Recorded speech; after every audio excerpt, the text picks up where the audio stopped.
જય શ્રી કૃષ્ણ બાળકો, કેમ છો બધા? મજામાં તો છો ને? હું પણ મજામાં છું. તો ચાલો આજે આપણે સરસ મજાની વાર્તા સાંભળવાની છે. બાળકો, તમને ખબર છે આજે કોની વાર્તા છે? આજે એક ઉંદરભાઈની વાર્તા છે. એક હતો ઉંદર, એમનું નામ હતું નંદુ. આ નંદુ નામના ઉંદરમાં એક ખરાબ ટેવ હતી. તે જ્યારે ને ત્યારે કાંઈ ને કાંઈ બોલતો રહેતો હતો. એની મા એને કેટલું સમજાવે કે બેટા, બહુ બોલવાની આદત સારી નથી. બહુ બોલવાથી આપણી શક્તિ વેડફાઈ જાય છે. જેટલું કામ પૂરતું હોય એટલું જ બોલવું જોઈએ. પરંતુ આ ઉંદરભાઈ તે કંઈ માને, કોઈનું ન માને. ધીરે ધીરે આ નંદુને એક બીજી પણ કુટેવ પડી ગઈ. તેમણે એવું કર્યું કે અહીંની વાત ત્યાં કરે, ત્યાંની વાત અહીંયા કરે અને હંમેશા જૂઠું બોલવા લાગ્યો.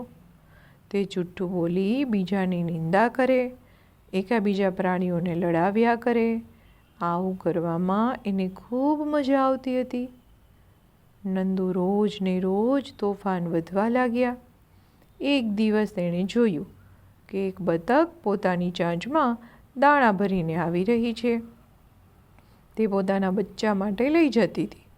નંદુ વિચારવા લાગ્યો કે આમ તો આ બતક બેન કંઈ દાણા આપે એવું લાગતું નથી. એટલે એની પાસે જઈ અને બોલ્યો, નમસ્કાર બતક માસી. ત્યારે બતક માસીએ કીધું, નમસ્તે બેટા. ત્યારે નંદુ બોલ્યો, માસી, તમને ખબર છે આ સારસ કહેતું હતું કે તમે તો કાંઈ જ કામ કરતા નથી, તમારું ભોજન પણ તેઓ શોધે છે. આ સાંભળી અને બતકને તો ગુસ્સો આવી ગયો. એમણે કહ્યું, હા હા હા, હું શા માટે મારું ભોજન શોધું? પછી મોંમાંથી બકબકનો અવાજ કાઢી બતક બેન તો આંખો નચાવતી નચાવતી બોલી, ઓહો, આ સોના સારસ પણ પોતાને શું સમજી બેઠો છે. એક દિવસ મને એને ભોજન કરાવ્યું, એમાં તો આખી દુનિયામાં ડંકો વગાડ્યો કે મેં બતકને જમાડી. હમણાં જ જાઉં છું એમની પાસે. અને તે પગ પછાડી ગુસ્સામાં દાણા ત્યાં જ છોડીને જતી રહી. જેવી બતક ગઈ એવા ઉંદરભાઈ જ્યાં વેરાયેલા દાણા પડ્યા હતા એ આરામથી ખાધા કર્યા. પછી સંતોષથી પોતાની મૂછો પર હાથ ફેરવ્યો.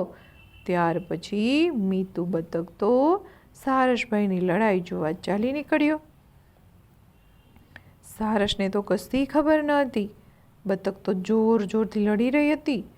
નંદુને એની લડાઈમાં ખૂબ મજા આવી. આવી લડાઈઓ કરાવવી એ નંદુ માટે સાવ સામાન્ય વાત હતી.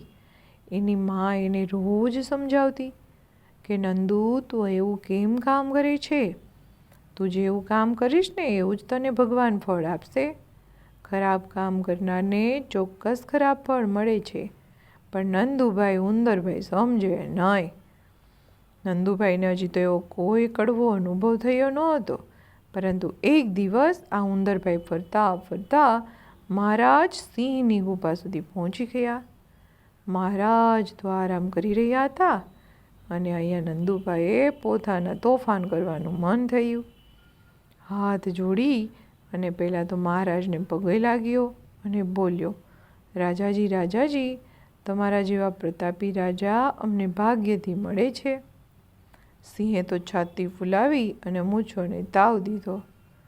નંદુભાઈ તો આગળ કહેવા લાગ્યા કે મહારાજ, કોઈ તમારી નિંદા કરે તે મારાથી તો સહન જ ન થાય.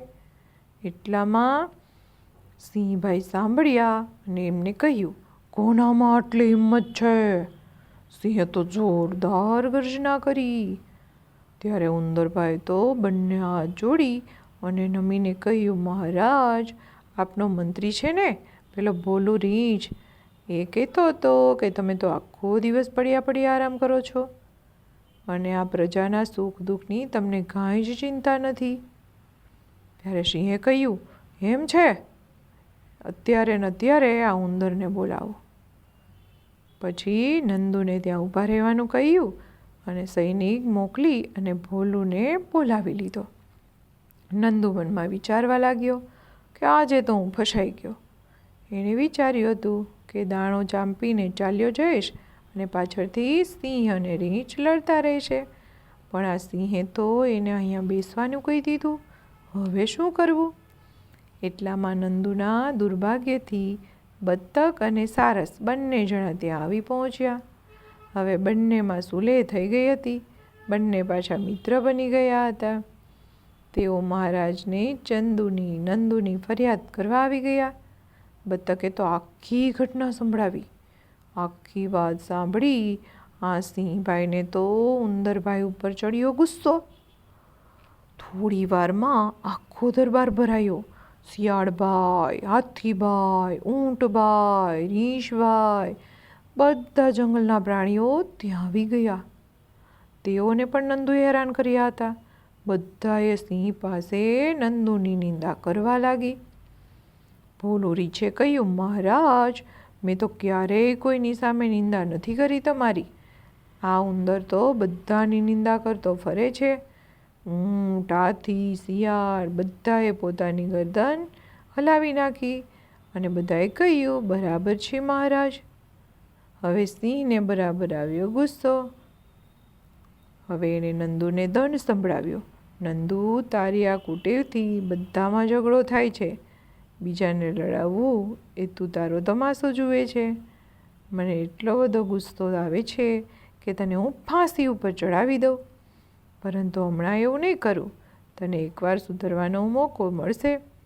હું સૈનિકોને આજ્ઞા આપું છું કે તારી પૂંછડી અને મૂછ કાપી લે. સૈનિકોએ તો પૂંછડી અને મૂછો કાપી લીધી. હવે બત્તક બોલી કે નંદુને કેટલું સમજાયું છે, પણ તે જૂઠું બોલવાની અને નિંદા કરવાની કુટેવ છોડતો જ નહોતો. છેવટે એને હવે દંડ મળી ગયો. હવે તે પોતાની કુટેવ છોડી દેશે. સારસ તો કહેતો હતો કે ખરાબ કામનું ફળ ચોક્કસ જ મળે છે. આજે નહીં તો કાલે પણ ભોગવવું તો પડે જ છે. બધાનું ભલું કરવું એમાં જ આપણી સારાઈ છે.